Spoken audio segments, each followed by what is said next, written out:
Hi guys, James at Rampant Lion Reviews again for you today with another beer review. For this one I'm filming in yet another location, but we're going to continue on with this South Korean mini-series that I've been doing for you. So I'm over in Busan, the second city of South Korea, now right in the southeast corner of the mainland, and we're going to have a look at one of the beers from one of the local breweries here in Busan. There's a great craft beer scene here. So for this one we are going to go to Wild Wave Brewing, and we're having a look at one of only two different beers that they actually put in bottles. So this one is the Surfing High, and it comes in at 5% ABV. Now at the time of filming this, which is July 2019, the only other beer that these guys bottle is the Surlime, but the guy in the bar was telling me that that is now finished for the moment, so this was the only one I was able to get in a bottle for you to do a sit down review with. But I did film a sort of on-site tasting when I was at their tap room in Gwangan, and you will see that pop up at some time fairly soon as well. But the quality of beers that these guys are doing is really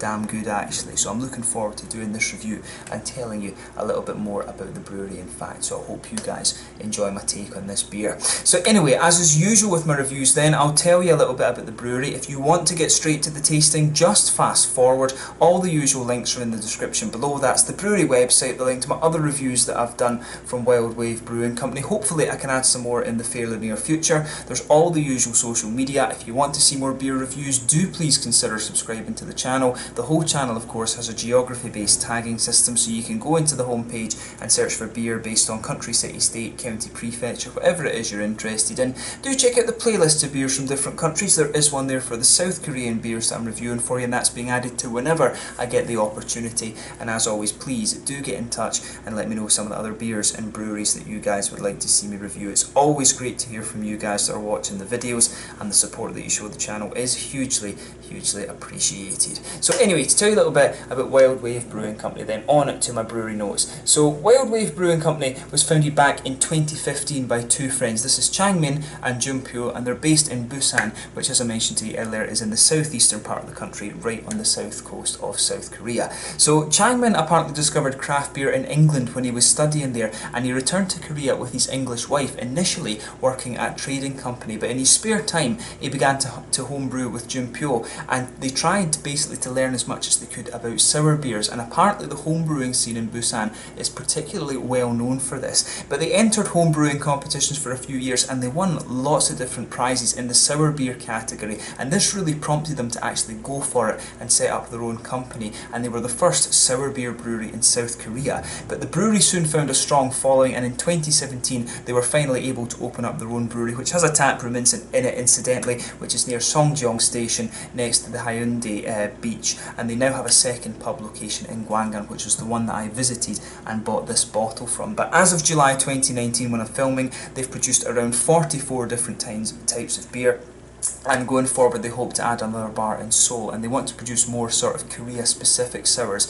that use Korean cocktails and Korean ingredients for food as inspiration, and they do actually have a couple of different sours in the mix of that already. But it's quite cool to review my first beer in Busan from this brewery, because in Sweden I live very close to where Bryggeriet are from, and they were the first Swedish sour beer brewery, so I do enjoy my sours actually, and I think I've got quite a good palate for them these days, having tried some of the lambics and things quite recently too. So, you know, looking forward to this one. This isn't one of their sour beers unfortunately, this is their summer release, so but really cool to do a sit down review of, and I haven't reviewed too many Kölsch beers for you on the channel so far, so it's cool to review one from here in Korea, and like I said, I hope that you guys enjoy my take on this beer. So anyway, let's get on to the actual tasting of this beer. If you want to learn a little bit more about the brewery, you can check out the brewery website in the description below, and of course you can follow them on Facebook and Instagram and stuff like that, and that will keep you up to date with all the latest goings on. So yeah, as I mentioned to you then at the start of the video, this beer is a 5% Kölsch. It says on the side it has an IBU of 21. This is their summer seasonal beer, and this is one of only two at the moment that Wild Wave Brewing are currently bottling. The other one is the Surlime, and the Surlime range, if you like, the Surlime series is their sour beer series. They do a Yuja Surlime, which is a yuzu one. You'll see me have a taste of that in the on-site tasting video that I did for you in their pub actually in Gwangan, and it's really pretty damn good in fact. So there you can see the the Wild Wave Brewing Company bottle cap, which I have to admit is really quite nice. One of the nicer bottle caps I've seen in recent times. It reminds me a little bit of Cromarty Brewing from back home in Scotland, but yeah, really nicely presented. On the side here it says, Surfing High has been created as a perfect match with the famous surfing culture in Songjeon, where our brewery is located, a light and refreshing summer beer with hints of honey and a tart dry finish. So yeah, should be quite cool, and I have to compliment them on the artwork on the front of that as well. It is really quite nice. But yeah, let's get it out and we'll get on with the tasting then. It says that this one is best before the 4th of, that'll be October 2019. They do their dates in another way here in Korea, which is a little bit confusing. But yeah, nicely presented. So we'll get it out and we'll get on with the tasting then. Hopefully this bottle opener works, which it does, and as you can see, a nice little bit of smoky opening when we get it out and into the glass. So yeah, this beer, I think when I got this one, the bottle itself cost me 5,000 Korean won, which is somewhere in the region of about 450 Japanese yen. You know, generally, for those of you watching outside of Asia, craft beer, the prices in Hong Kong, in fairness, were pretty decent, but in Korea and Japan it's not so common for them to produce malt, and that makes beer quite expensive because they have to import their malts from Germany amongst other places. So yeah, craft beer is a little bit more expensive in Asia, but I mean this one was about 450 Japanese yen, which is roughly about £3 something, or about €4-ish for this bottle. So it's not too bad price-wise, but just be aware that if you are watching from Europe, you will pay a little bit more for craft beer in places like Japan and Korea. And like I say, Hong Kong wasn't too bad price-wise actually. It's just more expensive there because people are stupidly rich. But yeah, as you can see with this beer, it's poured a lovely kind of slightly hazy golden colour, this one, but pretty much like a pale golden straw rather than anything else, which is what you would expect from a Kölsch beer, of course. The Kölsch beers from Köln in Germany are always this kind of nice, rich, kind of golden colour. You can see there's a solid 2/3 finger of a frothy, I would say cream coloured head on this one. There's one or two little bits of sediment that have just kind of sprinkled on the top of the head there, but one or two big bubbles sticking towards the side of the glass. And it looks pretty nice. Nothing overly surprising about this one in terms of its appearance. So yeah, really quite nice looking, I have to say. So yeah, let's take a closer look at the aroma of this one and see how we get on. Yeah, so the thing you're going to notice about this beer straight away is that it's very, it's very fresh and kind of straight up. There's nothing surprising about this aroma. It's got a really nice smooth malt base to it. I would suspect from the smoothness in this one they have used German malts in here, possibly Weiermann from Bamberg. That's one of the favourite malt producers in Asia from what I gather. But it has that really nice smooth white bready sort of white bready smoothness to it. Maybe it's not wheaty or anything like that, it just has a really nice German white bready smoothness to it. There's a little touch of a biscuity sweetness in there. It reminds me of McVitie's digestive biscuits that we get back home in Scotland, the sort of syrupy stuff that they use to to make them just kind of stick together, if you like. So yeah, nice little bit of a biscuity, grainy kind of quality to the beer.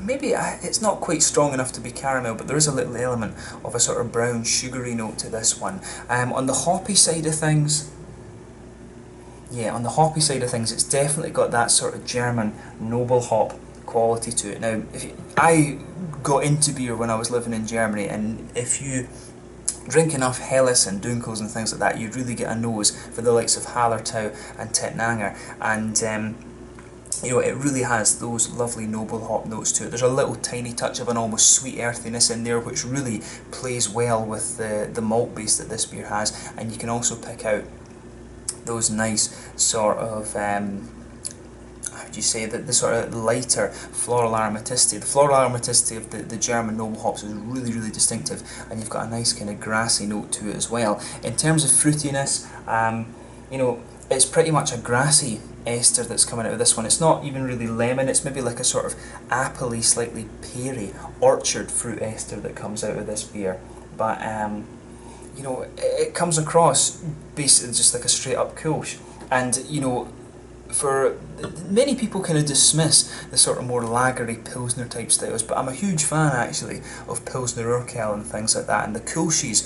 It's a style that I really need to explore a little bit more and get more used to. I haven't reviewed too many Kölschs for you on the channel, and this is definitely the first Kölsch I think that I've reviewed for you from Asia, if memory serves me correctly. There might have been one or two that I reviewed from Japan, but this one is definitely the first from Korea anyway. But it comes across really nicely, nice, fresh, almost Pilsner type quality. In fact, I think it's mainly just the different malts and hop ratios and things like that that distinguishes a Kölsch from a Pilsner, and probably the fermentation temperature as well. But yeah, the aroma, this one comes across really nicely. Let's have a taste of it then and see how we get on. So this one is the Surfing High, a 5% Kölsch beer from Wild Wave Brewing Company, known for their sour beers in fact, so I hope that I can review one of those for you on the channel in the future, from here in Busan in South Korea. Let's get stuck in. Slanja, Skål, Gombe.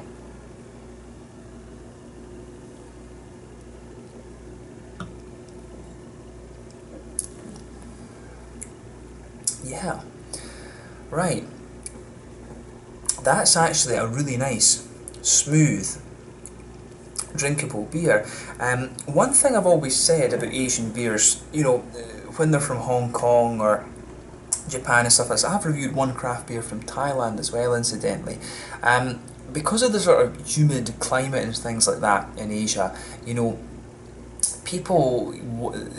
Asian people I think tend to want their beers to have a good bit of carbonation to them, just to make them that little touch more drinkable and things. And straight away, that's what you're getting out of this beer. It does have a really nice crispness to it. The carbonation is quite active in this one, and like I said, this is their summer seasonal beer from what I was told, so you know that makes sense. And from what I gather from a few of the articles I was reading about this brewery and others, in South Korea there does tend to be a really big seasonal thing. People drink different styles in the in the winter and the summers and stuff like that. It's a very big thing. But I've noticed the same in Japan, that with their food and things like that, it does come across as being very seasonal. I think it's even more so here in South Korea.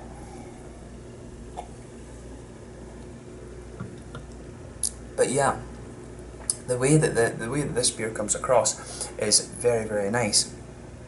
And in terms of the Kölsch style, my experience of the Kölsch, it's really, quite authentic in that regard as well. Although I think it leans a little bit towards the sweeter side of things within that sort of style flavour spectrum. But yeah. Let's try and break the flavour of this beer down then. So in the middle of your palate, straight away, the middle of your tongue is going to be blanketed with a sort of light pale malty quality. You can feel that going right across the middle of your tongue, sort of like a very light German white bread. I was saying that came out in the aroma as well, but the sort of oily character that this beer has makes it quite sweet. You can definitely taste those sort of biscuity, McVitie's digestive biscuity flavours cutting across the middle of your tongue and just smoothing out. It's really nice how that goes together. In fact, I really like that, the sweet aspect of this beer. I think there's a little touch of Pilsner malt in this one as well, because you just get that little edge of crispness in the middle of your tongue too. It's not fully oily, but the middle of your palate does have a little bit of an oily feel to it, I think.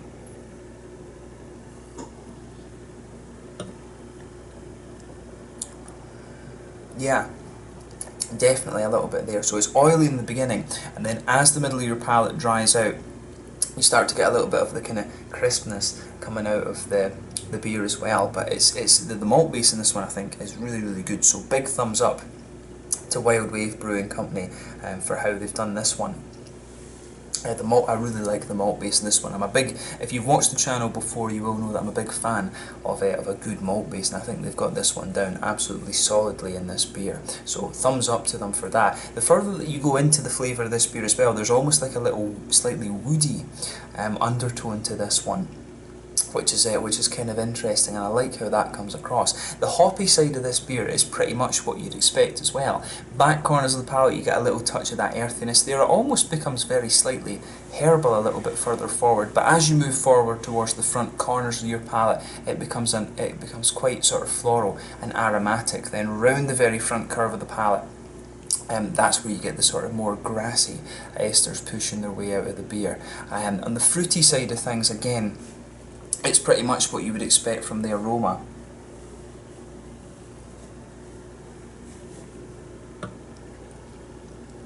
So yeah, fruity side of things, I would say it's got quite a strong, grassy, almost very slightly lemony ester to it, but the further that you go into the aftertaste with this beer again, it starts to move towards a more kind of sort of peary, appley kind of ester. In the aftertaste it really starts to become a little bit more peary and appley. There's maybe even a little tiny touch of like an apricot or something like that to this beer, but really it's the grassiness and the floral qualities on the edge of your tongue that are lingering the further that you go into the aftertaste with this one. So in fairness, you know, if I was tasting this beer, I would think that its IBU count was actually somewhere nearer 30. I wouldn't have thought, it does say on the side of the bottle that it's only 21 IBUs. I would have thought that it was a good little bit higher than that, in fairness.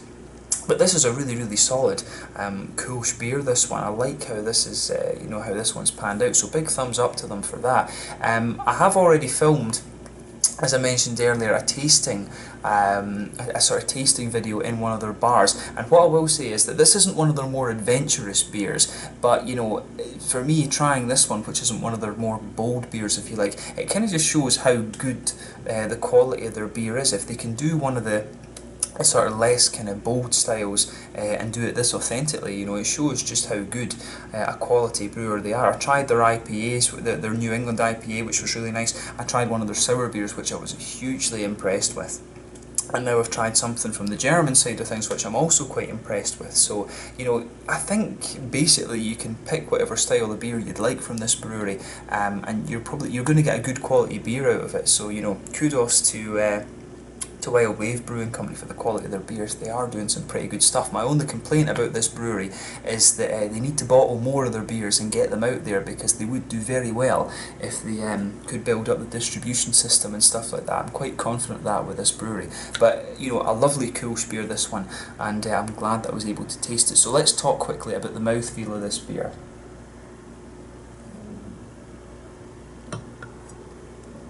So yeah, I would say that this beer overall, it's, you know,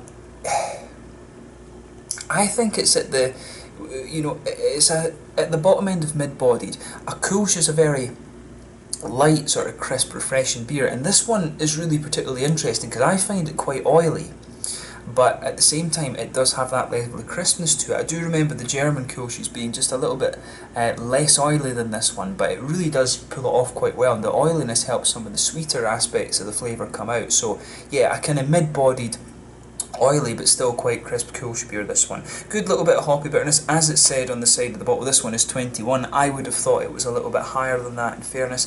The malt base has a nice little bit of smoothness to it, also a little bit on a slightly oily sweetness, as I mentioned, and you've got a nice little bit of a fruity quality there, but most of the fruit, the fruity side of the beer, pushes its way into the grassy kind of bitterness of it. But overall, a really, really nice beer, this one, and I'm glad that I was able to review this for you here on the channel, and I hope you've enjoyed my take on this one. It's very cool to visit a very well regarded Busan craft brewery, in fact, so you'll see me review a couple more of these over the next few videos and things like that, but I thought this was a good one to kick my Busan filming off with, so I hope you guys have enjoyed my take on it, as I've mentioned. But yeah, let's leave it at that now. I'm starting to ramble.